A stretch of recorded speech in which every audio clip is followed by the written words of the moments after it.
కేవలం శ్వాస మీద ధ్యాస. శ్వాసను మాత్రమే గమనిద్దాం. ప్రతిరోజు ధ్యానాభ్యాసం అనేటువంటి కార్యక్రమం లోపల మనం రోజుకో మాత్ర చొప్పున చక్కటి ఆత్మజ్ఞానాన్ని డిస్కషన్ చేసుకుంటున్నాం మిత్రులారా. హాయిగా కూర్చుందాం. ప్రతిరోజు ధ్యానాభ్యాసం చేయడం ద్వారా మనం ఎంతో ఆధ్యాత్మిక ప్రగతి యొక్క ప్రభావము భౌతిక జీవితం పైన ఉండి, భౌతిక జీవితంని మనం ఎంతో సుందరంగా, నిత్యానందంగా జీవించడానికి, నిత్యానందంగా మలుచుకోవడానికి మనకు చక్కటి సాధన ఉపకరణంగా డైలీ మెడిటేషన్ ప్రాక్టీస్ ఉపయోగపడుతుంది. డైలీ మెడిటేషన్ ప్రాక్టీస్ లోపల మనం ఆరోగ్యానికి సంబంధించిన అంశము, ఆధ్యాత్మికానికి సంబంధించిన అంశాలతో పాటు ఆర్థిక అంశాలని కూడా చర్చించుకోవడం జరుగుతుంది. మనము గత క్లాసుల్లో కూడా చాలా ఆర్థిక విషయాలను చర్చించుకున్నాము. ఈరోజు వచ్చేసి ఆధ్యాత్మికత లోపల ఏవైతే కొన్ని ఆధ్యాత్మిక సత్యాలు, ఆధ్యాత్మిక సూత్రాలు ఉన్నాయో, మరి ఆర్థిక శాస్త్రంలో కూడా ఆర్థిక శాస్త్ర సూత్రాలు అనేటువంటివి ఉన్నవి. అవి సనాతన భారతీయ ధర్మం లోపల అందరూ చక్కగా ఆచరించేవారు. పూర్వకాలంలో భారతదేశానికి బంగారు పిట్ట అనేటువంటి నామకరణం ఉండేది. బంగారు పిట్ట భారతదేశం అనేటువంటి నామకరణం ఉండేది. మరి ఎందుకు అంటే ప్రతి ఒక్కరూ కూడా సంపన్నులై ఉండేవారు. మరి మెడిటేషన్ చేయడం ద్వారా ఆరోగ్యంతో పాటు, ఆనందంతో, నిత్యానందంతో పాటు, సంపూర్ణ ఆరోగ్యంతో పాటు చక్కటి సంపూర్ణ ఆర్థిక ఆరోగ్యాన్ని కూడా మనం పొందుతున్నాం మిత్రులారా. మరి ఆర్థికమైనటువంటి ముఖ్య సూత్రాలు ఏంటియో ఒకసారి వాటిని గురించి మనము తెలుసుకుందాము. మనం సంపాదించేటువంటి సంపాదనను మనము 3 భాగాలు చేయాలి అనేటువంటిది ఇంతకుముందు గత క్లాస్లో మనం తెలుసుకున్నాము. ఆ రూలు 20, 30, 50 రూల్. ఒక మనిషి ఒక 100 రూపాయలు సంపాదిస్తే దాంట్లో నుండి దాన్ని 20, 30, 50 అనే విధంగా ఆ రూల్ ప్రకారము విభజన చేసి, మరి 20 అనేది ఏంటి, మొదటి 20 ఏంటి అంటే సేవింగ్, ఇన్వెస్ట్మెంట్, దాచుకోవడము. సంపాదించినటువంటి ప్రతి 100 రూపాయల నుండి 20%, 20 రూపాయల వరకు దాచుకోవడము, సేవింగ్ చేయడము అనేటువంటిది తెలిసినటువంటి ఒక విద్య. పొదుపు చేయడం అనేటువంటిది ఖచ్చితంగా మనం సంపాదించే దాంట్లో ఒక 20% పొదుపు చేసుకొని పెట్టుకోవాలి భవిష్యత్తు అవసరాల కోసము. దాన్ని ఏ విధంగా అయినా ఇన్వెస్ట్మెంట్ చేసుకొని పెట్టుకోవాలి. పొదుపు రూపంలో 20%. అదేవిధంగా 30% మన యొక్క కోరికలు నెరవేర్చుకోవడానికి, మనకు అవసరాలు, కోరికలు ఇవన్నీ ఉంటాయి. వాటిని నెరవేర్చుకోవడానికి 30% వాడాలి. మరి ఈ 30% లోపల నుండి ఒక 10%, 30% లోపల నుండి ఒక 10%ని, అంటే మనం సంపాదిస్తున్నటువంటి సంపాదన నుండి ఒక 10%ని మనము లోక కళ్యాణకరమైనటువంటి పనులకు వాడాలి. అవి మన యొక్క కోరికల నుండే, అంటే మన యొక్క వాంట్స్ నుంచే మనము మళ్ళీ ఒక 10%ని ఆధ్యాత్మిక కార్యక్రమాలకు, లోక కళ్యాణమైనటువంటి కార్యక్రమాలకు వాడుకోవాలి. అదేవిధంగా 50%, మరి 50%ని కంప్లీట్‌గా కుటుంబ అవసరాల కోసము, కుటుంబానికి ఏవైతే అవసరాలుంటాయో వాటన్నింటికి 50%ని ఉపయోగించాలి. ఈ రూల్ మన మైండ్‌లో ఎప్పుడుండాలి? 20, 30, 50 అనేటువంటిది. ఒక 3 తంతెలలాగా ఉంటాయి. 20% అనేటువంటిది పొదుపు. ఇది మన భవిష్యత్తు కోసము.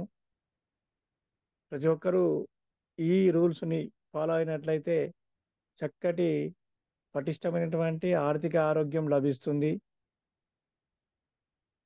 సాధారణ మానవుడికి ఎక్కువ అంటే ఎక్కువ ఆలోచనలు ఆర్థికానికి సంబంధించినటువంటి ఆలోచనలే ఎక్కువ అనారోగ్యం తీసుకురావడానికి అవకాశం ఉంటుంది.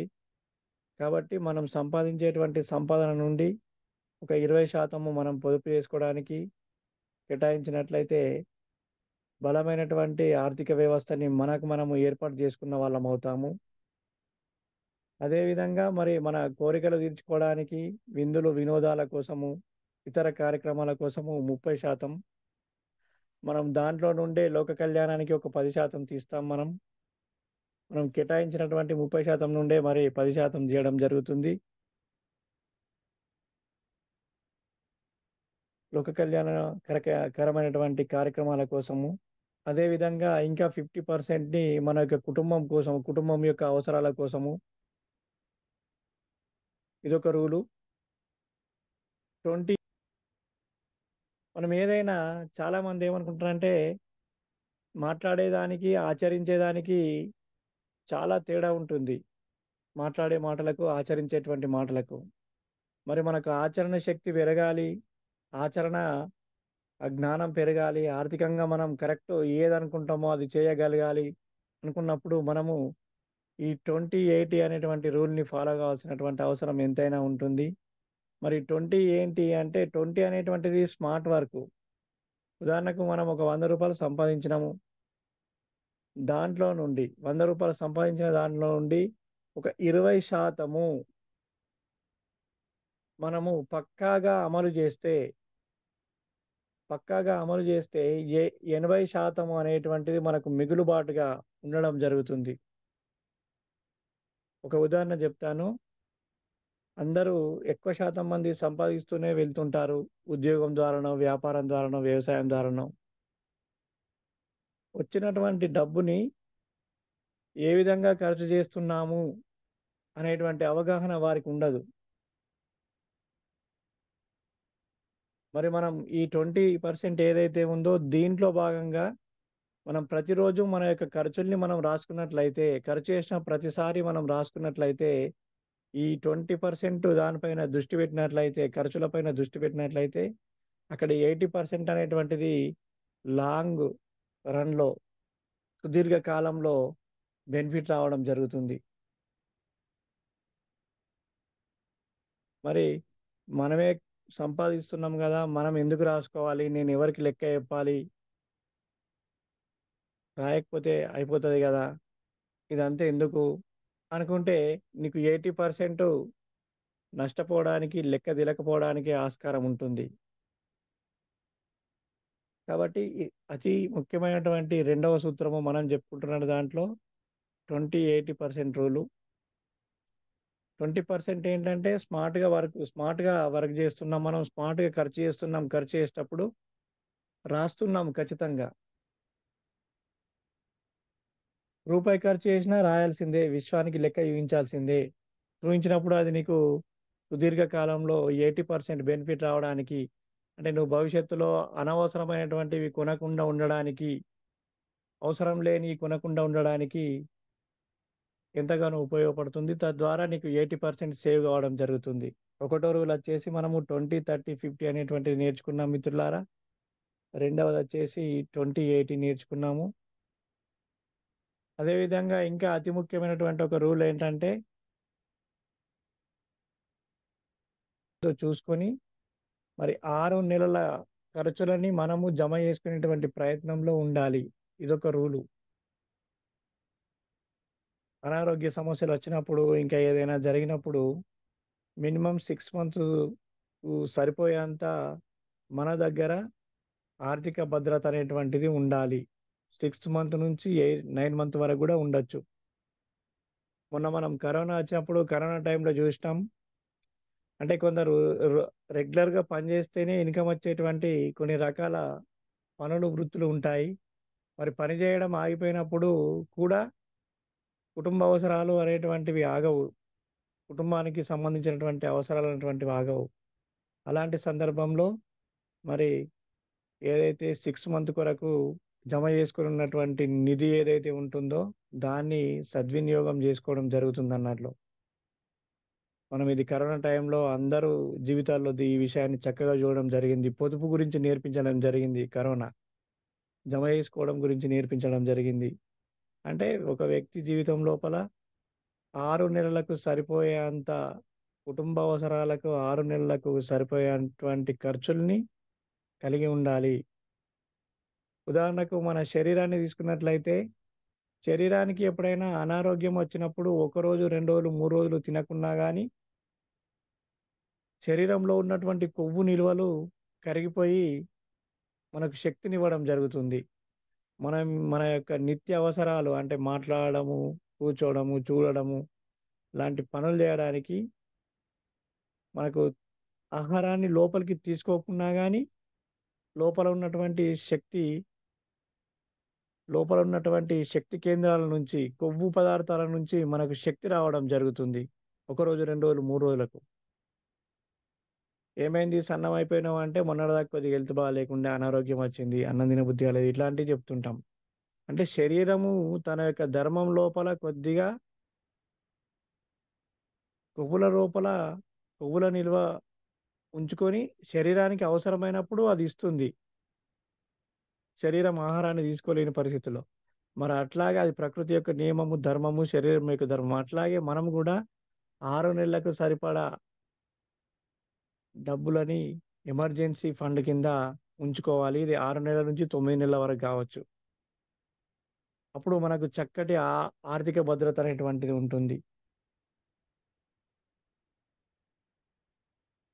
ఈ 3 చాలా అతి ముఖ్యమైనటువంటి ఆర్థిక నియమాలు. అదే విధంగా ఇంకొకటి మనం ఏదైనా బిజినెస్‌లు, వ్యాపారాలు ఏదైనా జేస్తున్నప్పుడు మనం ఎంతవరకు రిస్క్ తీసుకోవాలి ఒక వ్యక్తి అనేటువంటి చెప్పడానికి ఒక రూల్ ఉంది. సంపాదించిన సంపద నుంచి మరి ఎంతవరకు పెట్టుబడులలో పెట్టవచ్చు అనేటువంటి ఒక రూల్ ఉంది. అది 100 నుంచి మన ఏజ్‌ని తీసేస్తే మనం ఎంత రిస్క్ తీసుకోవచ్చు అనేటువంటిది.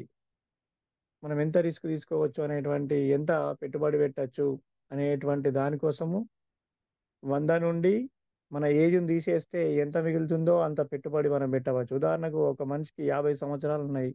దేంట్లో ఇన్వెస్ట్‌మెంట్ పెట్టుబడి చేయాలనుకుంటున్నాడు. 100 నుంచి 50 తీసేస్తే 50 మిగులుతాయి. అంటే 50% ఆయన దేంట్లన్నా పెట్టుబడి పెట్టొచ్చు. అంత ధైర్యం చేయొచ్చు అనేటువంటిది. హాయిగా కూర్చుందాం మిత్రులారా. ప్రశాంతంగా కూర్చుందాం. మనము మన జీవితాన్ని గూడా మరి బంగారు పిట్టగా భారతదేశము పూర్వకాలంలో బంగారు పిట్టలాగా ఉండే, మరి మనం గూడా మన జీవితాన్ని బంగారు పిట్టగా మలుచుకోవాలంటే కొన్ని అతి ముఖ్యమైనటువంటి ఆర్థిక నియమాల్ని మనము మన జీవితంలో తెలుసుకొని, ఆచరించి ఇతరులకు నేర్పించాల్సినటువంటి అవసరం ఉంటుంది మిత్రులారా. హాయిగా కూర్చుందాం. ప్రశాంతంగా కూర్చుందాం. కేవలం శ్వాస మీద ధ్యాస. ధ్యానం అంటే మరి